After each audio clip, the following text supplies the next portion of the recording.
broadcast. We love sharing success stories about female-owned businesses, hoping that it might help to motivate you at home to follow down this trail that so many Texas women have blazed. So joining us now again is Tully Phillips with Tully's Gluten-Free Bakery to share her success story. Is so good. And we especially love when you bring delicious treats. Oh my gosh. You know the way to our heart is to bring And let me ask you something. You're going to have a little baby soon. Yes, very soon. When's that baby due? June 10th. June 10th. Yes. And you've got a successful business. How did you start this? I went to SMU, and then I went to culinary school in Austin. Started working in New York in catering kitchens. You did? But I was doing savory. I wasn't doing baking.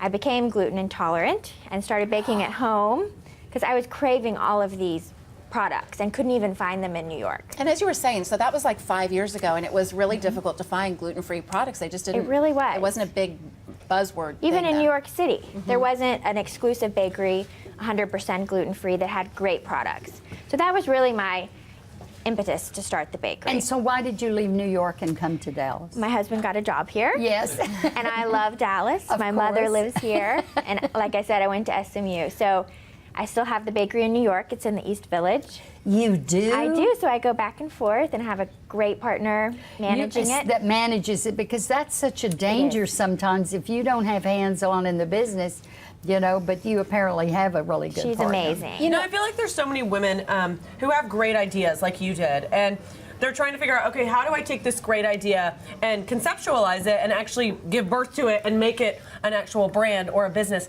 What tips would you give to women out there? I mean, like, you're a young entrepreneur that are kind of chasing a dream or have this great idea or concept, Right. like, that are trying to start out. What would you tell them? Well, first of all, you know, sometimes you just have to make that leap. You can talk all you want about your idea, and it's very scary, but I was saying earlier that for me it was having to sign a lease.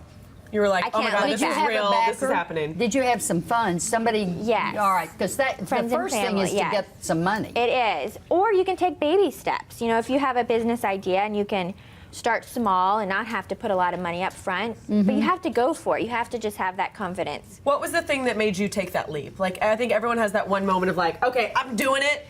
It's Right. happening. What was that for you? Well, for me, it was this confidence in the product and seeing the need and knowing that in New York, of all places, there wasn't this available. If it doesn't exist And the in New York, response it's was not really great, right? I mean, once Yeah. you got your product out there and you put the sign out, you signed the lease, and you started selling product, people were really responding well. Really excited.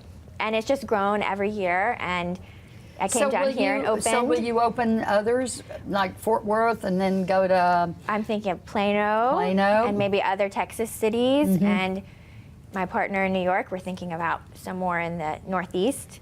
What a great... So everything you do in the bakery is gluten-free. 100%. There's nothing that has gluten Exactly. anywhere. And you all, these are absolutely out of this world. These cookies, I had a just donut Tully- from there just once wonderful. that was Tully, delicious. People is it love true the that donut. gluten is airborne too? So if Right.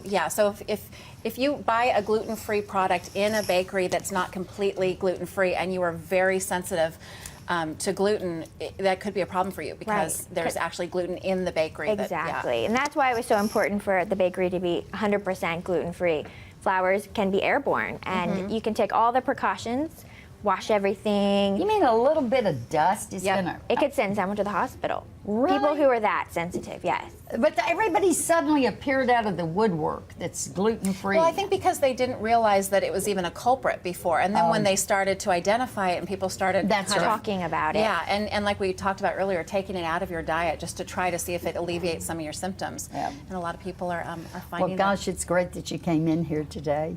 Well, I was happy to come. Thank you so much Congratulations for on being all your with us. success. This Thank is you. awesome. And let's tell everybody Appreciate real quickly where the 2 Dallas locations are. One is in Uptown in the West Village. Across from and- the Gap. Yep. Exactly. And the other is on Sherry Lane at Preston Center. And that's a great location. Yeah.